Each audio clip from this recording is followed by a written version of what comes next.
Hello and welcome to Joyful Living. We are here for another episode to highlight ordinary people, whether that be moms, dads, business owners, nonprofit organizations. We want to know your story. We want to know what it is that you're passionate about. So today we have another guest with us who is very passionate. So my guest today is Valerie Dixon. Can you tell the resemblance?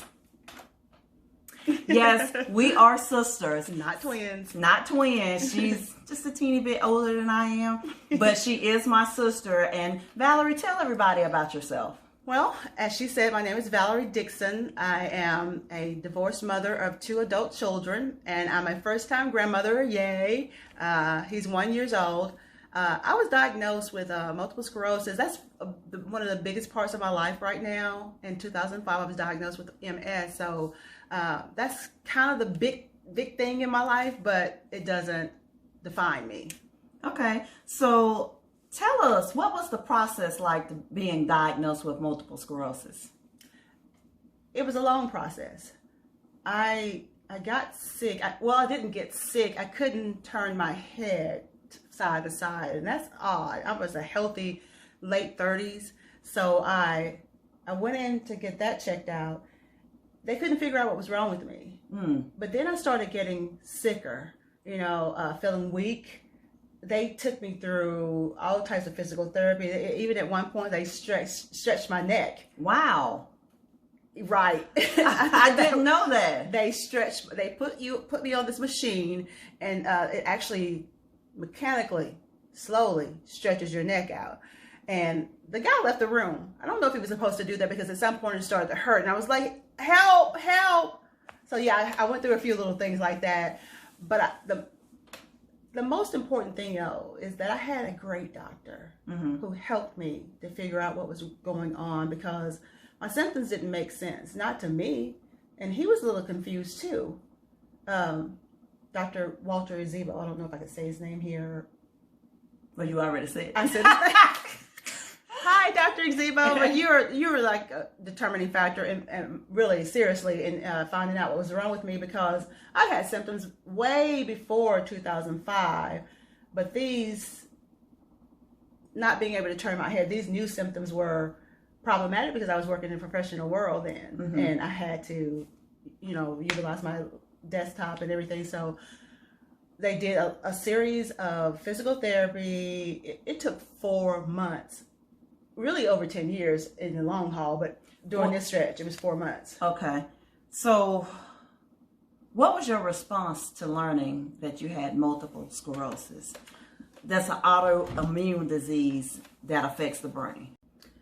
Well, my response to learning that I was diagnosed with MS, I didn't cry one tear. I took it in stride because, the main reason was, initially they did an MRI of my spine and found 2 lesions. At that point in my life, I had no idea what a lesion was. And they sent me a letter saying that now we want to do an MRI of your brain. So that set off alarms. To me, that meant brain tumor. But it wasn't a brain tumor. Well, I went in for the testing, of course, but when I went in to see Dr. Jeffries, he explained to me, he drew a little diagram for me saying, this is where you are right now, and this is what your progression rate could look like, possibly. And that it was a mild case of relapse and remitting MS. There are 3 or 4 different stages, but that's the least of. Yes, I think it's 3: progressive, secondary, progressive, and no, there's relapse and remitting, secondary progressive, and primary progressive. Okay. So I had the least of which, and he said that my progression rate should be 40 to 50 years, and I thought at that time, well, I'm almost 40 now, and in 50 years, I'll be 90 years old. Who cares at that point? But really, I didn't have a lot of knowledge about what it actually would mean to my life as I aged. Okay. So, but my reaction initially was, I'm fine with this. It's something that's treatable. You can't cure it right now, but you can treat it, and I can still live my life. That's what was important to me. How did you keep your joy in the middle of finding out you have because for me, and I can't say for anybody else's reaction, but learning that you have something that you cannot get rid of, that is not going away, it's just a part of your new life. How did you keep your joy in the middle of the testing, the new diagnosis, and the new normal? Okay, I kept my joy because I am so silly. Okay, I don't know. I can't explain it other than the fact that I don't take myself too seriously. You know, I felt like God's got it. He knew about all of this before I knew about it. So if he knew I could handle it, that I was capable. Whew. You just said something right there that you knew if he already knew all about it, and that he's got it, and that you are capable of handling it because of who you are in him. Exactly. So since that diagnosis in 2005, how has your life changed? My life changed immensely with the diagnosis of MS. I had to learn how to give myself injections. I used to be afraid of needles. Wow. But I quickly got over that fear. So I used to give myself injections 3 times a week. And then I ran out of spaces to inject myself. Wow. I had knots all over my body, not all over my injection sites. There, you could do the top of your thighs, your abdomen, the upper buttocks, and underneath your arm. That's a lot of places, and you ran out of places. Well, I couldn't do the ones under my arm. Those hurt too much. So I only used tops of my legs, my abdomen, and the top of my buttocks. So those spots, at one point, the medicine started oozing back up out of my skin. So I knew that was in knots everywhere. I was so sore in those spots. So I prayed and I said, okay, I've got to, something has to change. So I brought it down to 2 injections per week. I talked to my doctor about that though. I didn't just do it myself. And then I said, now this I did myself. Well, if I went down to 2, I can go down to 1. And I went down to 1. And then I went off of it completely because the medicine wouldn't even stay in my body at that point. So I went off of the medicine for 4 whole years. I didn't realize that. 4 years. Okay. So what prompted you to start taking medication again? I got sick. I had that's when I had my major relapse. It was 4 years after I stopped taking the Rituxan, Rebif. Yeah, I had a major relapse. I could walk, but when you do the 6-minute walk they do in physical therapy, they said I walked like a 95-year-old woman. Are you serious? Serious.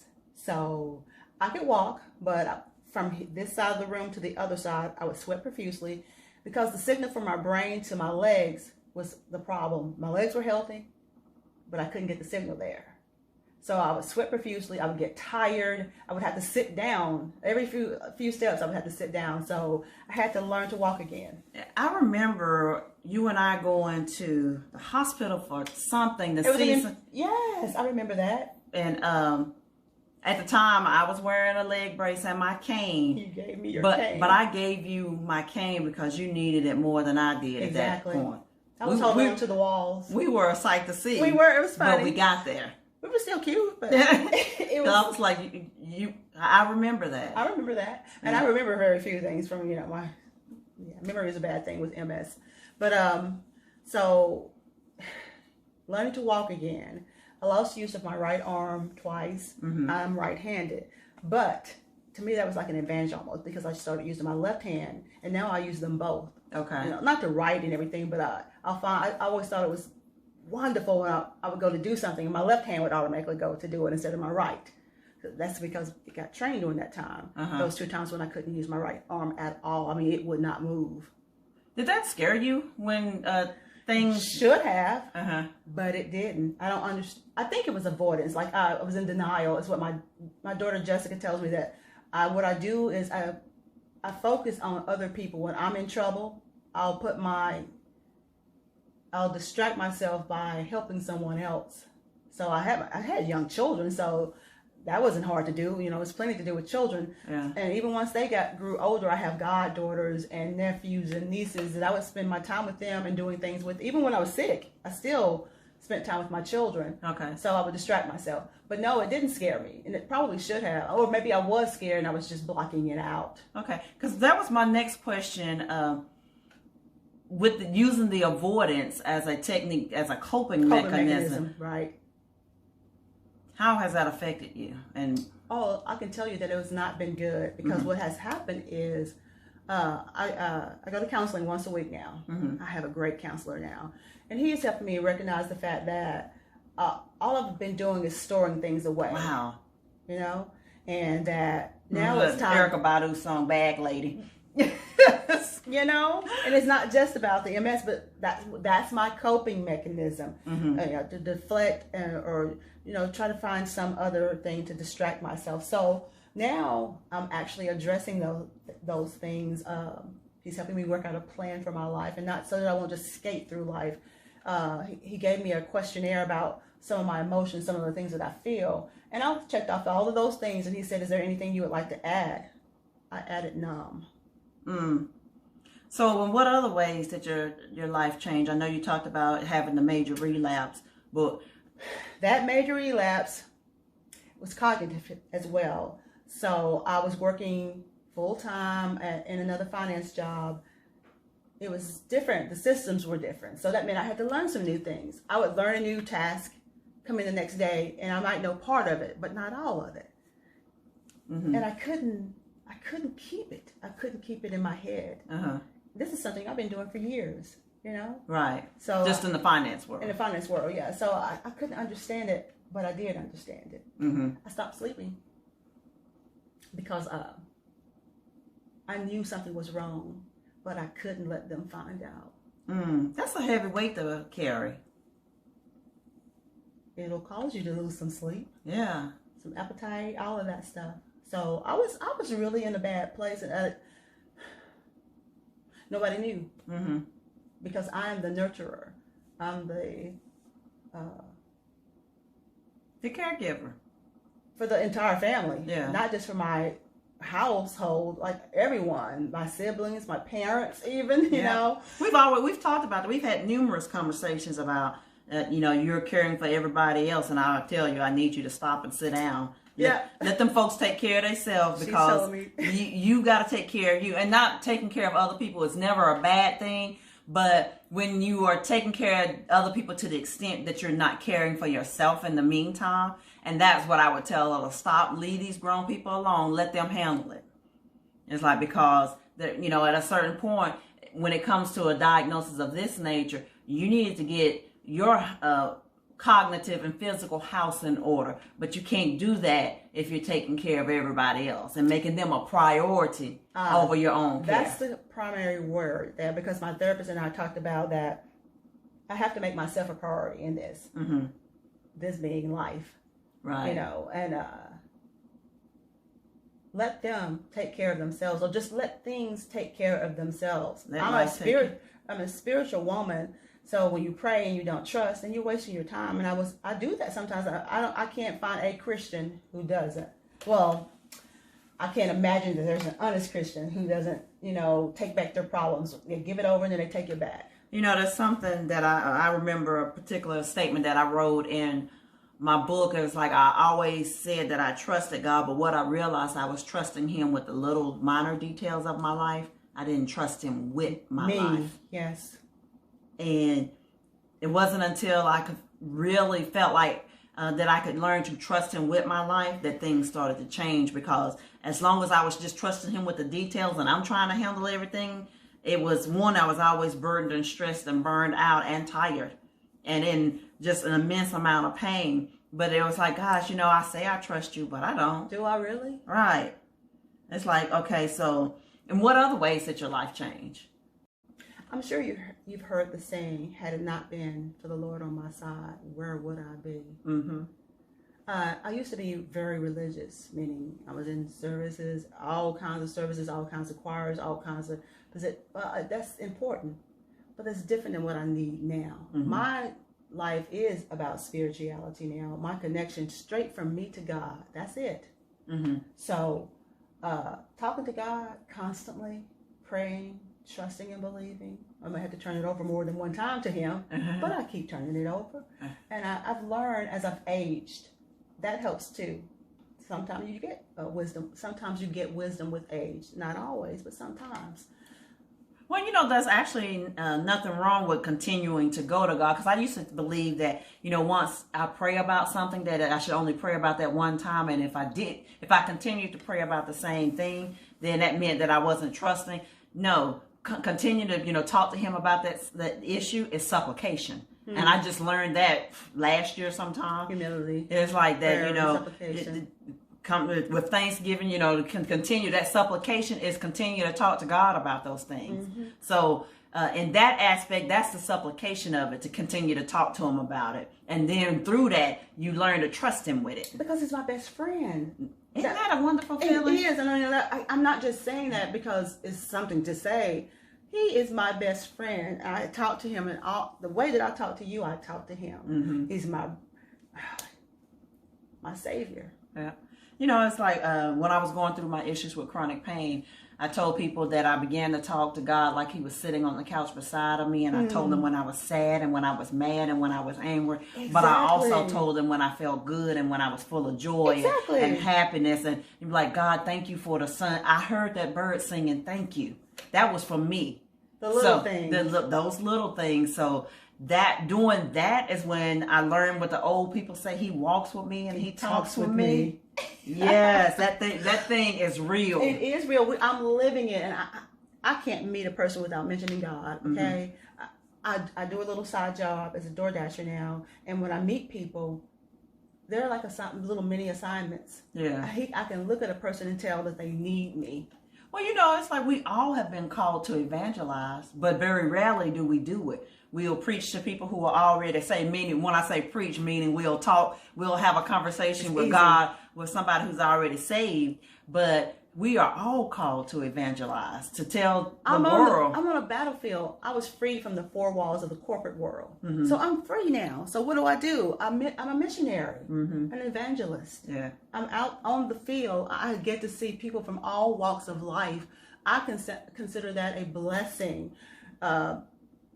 Financially, it's devastating. That is the honest truth.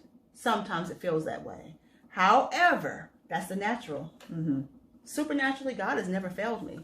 I've never missed a meal. I still live in a home that he bought. I always have a vehicle. It's just not what it used to be. Right. But it's not always going to be like this either. Right. And that's amazing, because sometimes we begin to look at the world and begin to look at what we think it should be. And that was one thing I had to realize. I was like, what I thought my life was supposed to look like. It was like, that was never God's plan for me. No. It's like, but it wasn't until I realized that, I've got to go through these things in order for me to deliver the message that he has for me. Else. It's like, so just being able to go through that process, I'm like, I was built for this.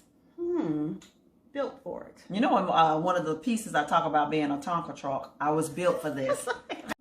So, given that your experiences with MS, going through the process of being diagnosed, the being fired from a job, the becoming disabled, what would you tell someone who is going through that very situation now? Well, first, address somebody who is being tested for something and they don't know what it is. Relax. The doctors, it's a science. If it was easy, then there wouldn't be a problem with any of the medical, issues that people have. So you have to take it in steps and pieces. Don't just take it all on as a big lump saying something's wrong and I can't figure it out. Okay, you have to stay calm for one thing, because anytime you're in a heightened state, everything is worse. That's so true. Everything is worse.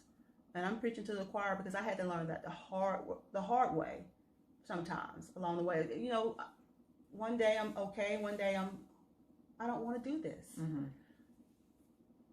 But and that's another good point, is one day at a time. Yeah. You can only do one day at a time. And I've started saying, today is a good day. Today I'm happy.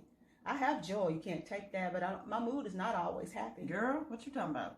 Right? So if you start out in the morning making that decision, speak it out loud, and then just live it.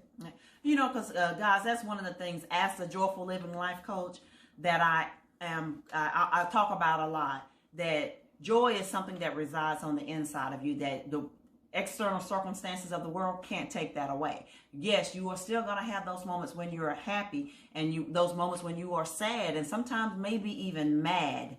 But those are based on external situations and external circumstances. But when you have joy on the inside of you, that joy will always knock on the door and remind you of who you are. And whatever that fleeting emotion is, it will pass. And you know something else, Kimberly, that I learned, this is easy for me. Girl, you don't call me Kimberly. When I'm messing with you, I do. Kimberly. Oh, you want me to break it down to Kimmy? Who? Okay, anyway. Kim. Yeah. I've learned that. Helping somebody else.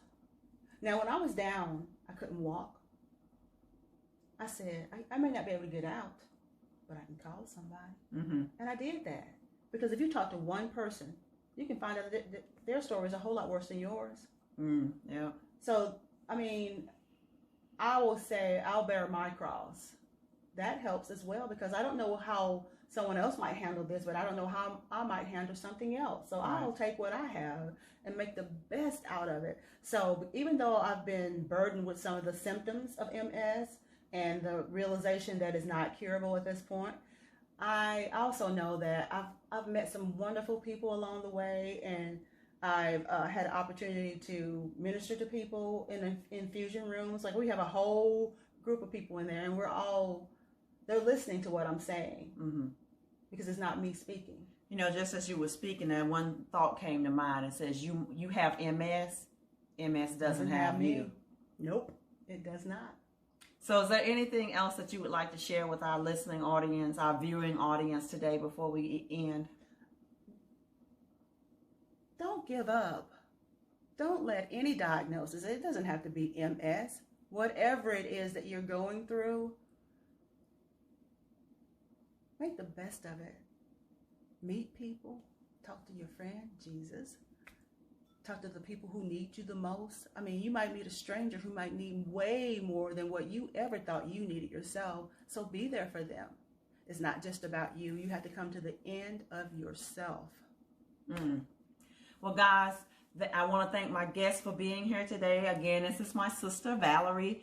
So thank you so very much for being here. It was Thank you a for pleasure. having me. Thank you for the invite. A pleasure to talk to you about your experiences with MS, and thank you for being willing to share your story with us today. Of course. And guys, thank you for tuning in for this episode of Joyful Living. Stay tuned. There will be more episodes coming in the next few days. I will talk to you soon. Bye-bye.